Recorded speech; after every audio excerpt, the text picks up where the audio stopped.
Hello, Roses and Violets. Today we will be talking about the book The Beauty Myth by Naomi Wolf.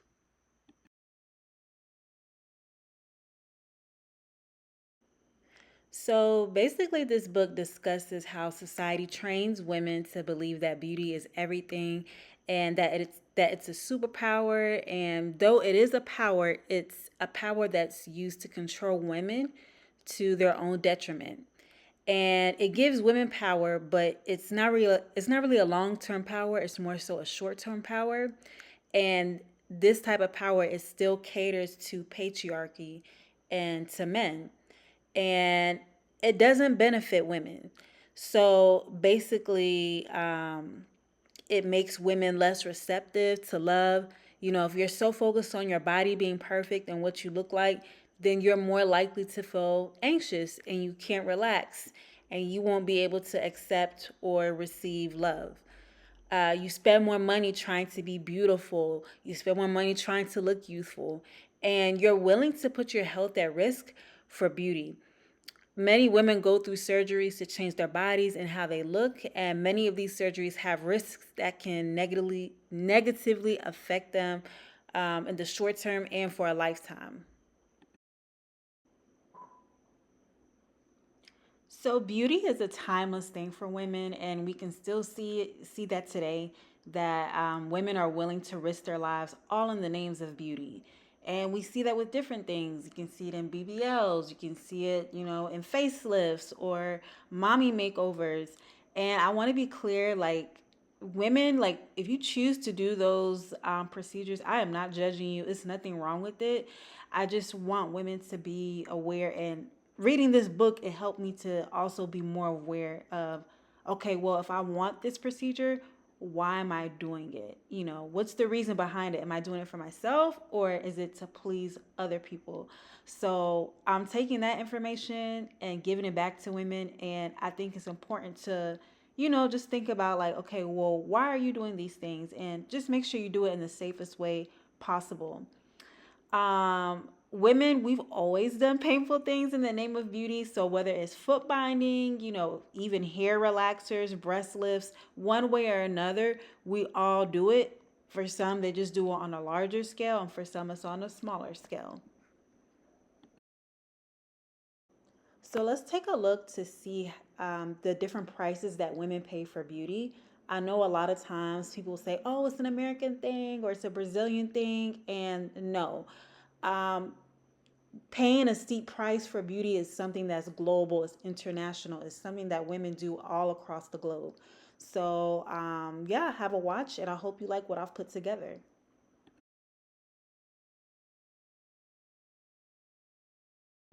In 2019, 28-year-old Dania Placencia decided to get a Brazilian butt lift, or BBL, a procedure that was growing in popularity, especially in Miami, where she lived. Well, why do you think she wanted to get the BBL? Sometimes we miss looking a certain way before we had kids. After the third pregnancy, she got a little overweight. That's why she got the counseling from her friends to get the operation. So she says here, 10 years ago versus now. So she's comparing these two photos side by side, 3 babies later. Hashtag fat girl, probs, LOL. Hashtag 10-year challenge. Hashtag in the works. Her brother says Dania also hoped the surgery would help her at work. So when she was a waitress serving, she would always tell me, like, Papa, all these girls have mini skirts and they're young. I want to compete with them for tips. I'm getting my surgeries. For tips. Just for tips. As a doctor, her grandfather Marcio knew the risks of surgery and was opposed to Dania having the procedure, so she kept it from him. You would have stopped her? Oh, immediately. No question about it. On the morning of May 10th, 2019, Dania arrived for her BBL at Mia Aesthetics. She sent her family this photo before her surgery. It was the last image of her alive. The next thing I knew is that they called saying that she had a respiratory arrest. So we went to the hospital where she was taken from the clinic But she was dead already. Dania died of a pulmonary fat embolism, which happens when fat is accidentally injected into the veins, stopping the heart. One thing is losing your parents, your old parents. But kids and grandkids, that's a very different animal. And I would never forget going to her funeral. I remember her daughter was still wearing a white dress, screaming to the top of her lungs for her mom. Did you wish that you had talked to her about BBLs, or did it even change your thoughts about your own surgery? If I would have said that, I would have been a hypocrite, because I was going in the next week. She died a week before my surgery, my second surgery. And you know how it is. You pay for all that money. There's no refund. There's no refund. And how many friends do you have that have had BBLs? All of them. All of your friends? All my friends have had BBLs. As BBLs continue to grow in popularity each year, we wanted to understand what happened to Dania and how these surgeries can go wrong. These are just kind of general surgical instruments. You got your scissors to cut the sutures. This is your pickup. So we went to meet with a plastic surgeon who not only performs them, but teaches other doctors how to do them safely. So this is what we use for liposuction, and that's the fat that you have for transfer. So what makes it risky? So it really has to do with the anatomy and in the buttock region. There are large vessels there just beneath the gluteal muscle. And if fat gets into these vessels, it clogs up the lungs. It's what we call a fat embolism. And that would cause instant death. Pretty much. Can cause instant death. Yeah. Since 91-year-old Pi Shi wanted to show us the process which has left her with no feeling in her feet. From the age of 7, she would have to do this every day or face a beating from her parents. 你脖子骨断了能不疼？骨断了就这样老了长骨了，两上过去的时候能不疼？断了，疼， It was very sore. 疼的都不能走，疼的，下大锁都吃过都疼的。 The tendon in the arch of her foot and the bones in her toes are broken. 我的疼。 Like all girls at that time, she was told she'd never marry if she didn't have small feet. 俺哥也死了。 Foot binding dates back to the 10th century in China, when tiny feet were deemed a sign of refinement and beauty.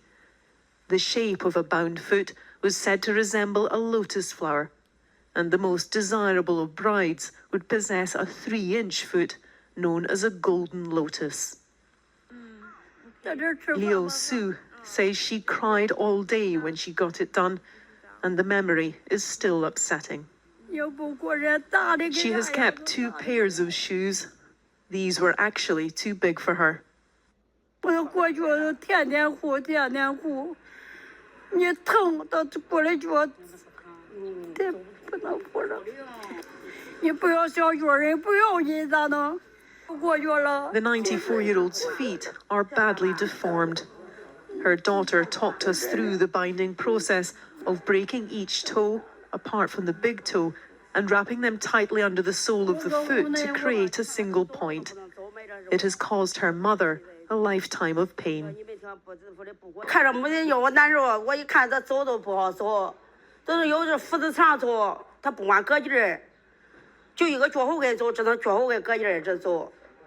By the beginning of the 19th century, almost all women in China had their feet bound. And although it was initially most prevalent in the upper classes, it is in the countryside where it became most widespread. In rural villages like this, foot binding continued right up into the 1950s. It wasn't until that point that the government enforced a law banning what it then deemed was a backward practice.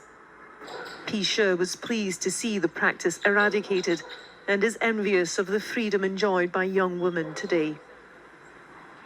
开放了多好，也能跑快，也能耍嘞。你这有啥那没人不管，要那要没人不干，那样挨打，社会不挨打不受气了。 There are now very few women still alive to share their stories of a beautifying regime with such scarring consequences. Debbie Edward, News at 10, Henan Province. Lives Lebo Khan, a 35-year-old single mother who has been using skin bleaching creams for over 15 years. I couldn't stop at all.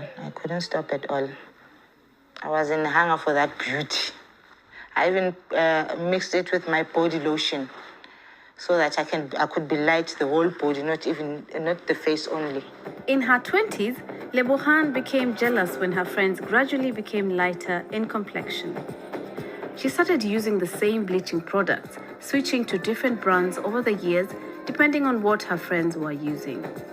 First, I was very beautiful, light, like a white woman. But after the after effects, that's when they started. I was becoming red and itchy, especially when I went outside to the sun. My skin went completely wrong. Lebo Khan was not aware of the long-term price she paid. But how could she know? 40% Africans bleach their skins. That's according to the World Health Organization, and more research shows that most are unaware of the potential harm and do not consult doctors. Twin doctors Kanisile and Ziyanda Debele advocate actively against the use of skin bleaching products. They are shocked to find them easily available to shop online. Products containing mercury, steroids, and hydroquinone, ingredients with devastating consequences. This is absolutely shocking for me. This is actually the first time I've seen a 4% hydroquinone On the market. Yeah. It's freely available like this. Yeah. They even sell in combos. Yeah, in To make it easier for you in bulk, hey? That product there, HQ2%. It's abbreviated as HQ. Now you may think, 2% it's a low amount, right? But any hydroquinone has been banned out of all products, all cosmetic products in South Africa. So whether it's 1%, 2%, it does not matter. It cannot be contained in any cosmetic products. It's banned. It's literally banned. Skin bleaching products are banned in South Africa, in Africa, in so many places. Hydroquinone and illegal steroids. Yeah. Banned. But people are still selling those exact products on the internet.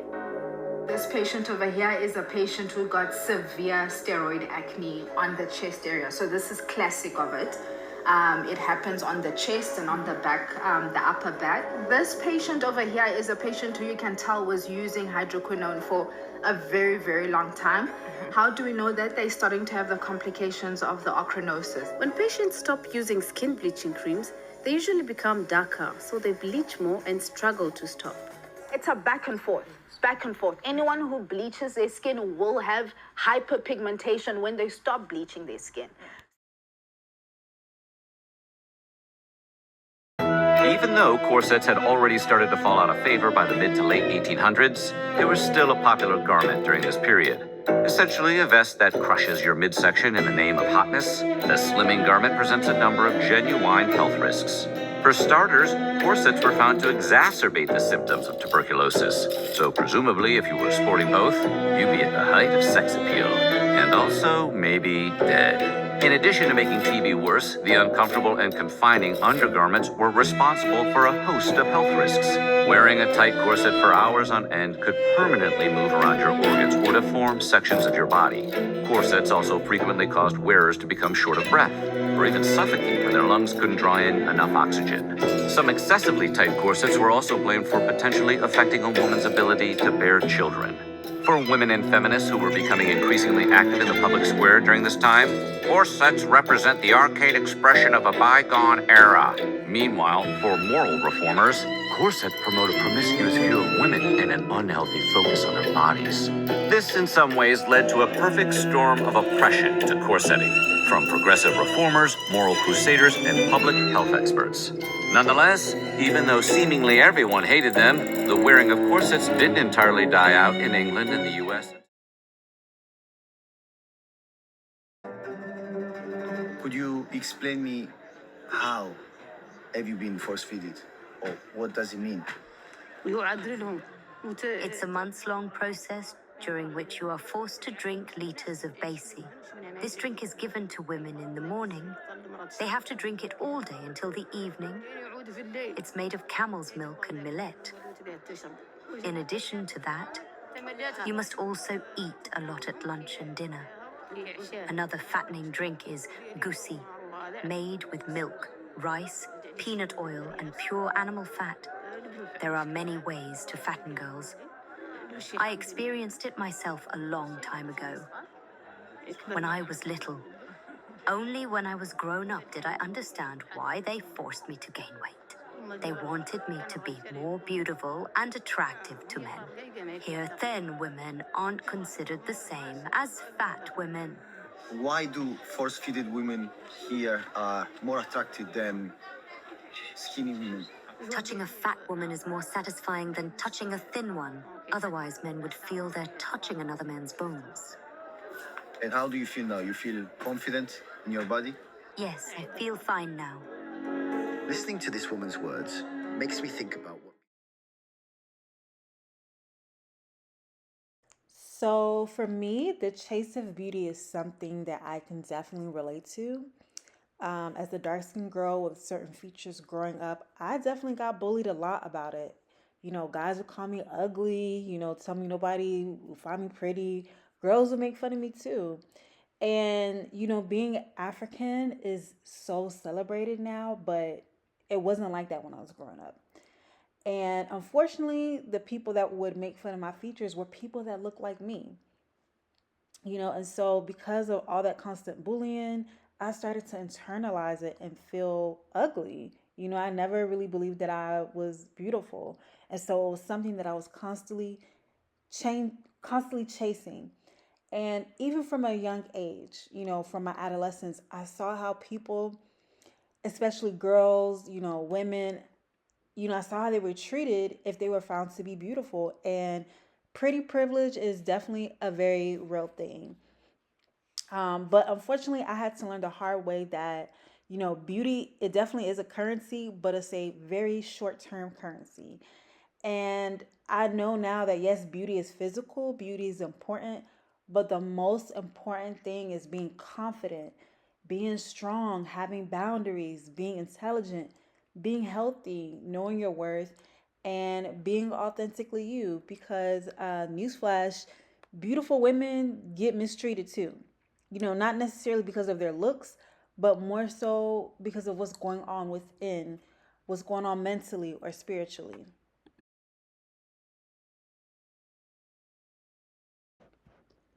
What I've learned from this book and what I feel like anybody could learn from this book is that I'm sorry. Beauty is a superpower, but at what cost? Um, that's the first thing. And the second thing is that the power of beauty really goes back to patriarchy and how it's used to control women. The third lesson is that beauty is a myth because though it does have currency or a range of power, there is a lie that society likes to tell about beauty, equating to having a wonderful, healthy, or even long term fulfilling life. Sorry, guys. And the last lesson I learned is that beauty does not equate to having a wonderful, healthy, or long term life. So basically, the same thing as what I just said earlier. So this is my review and understanding of the book, and I hope you liked it. And let me know what you think. What do you think about beauty? Do you think it's a superpower? Do you think it holds women back? And the book, would you want to read the book? Does it sound interesting to you? Let me know in the comments below. All right, bye.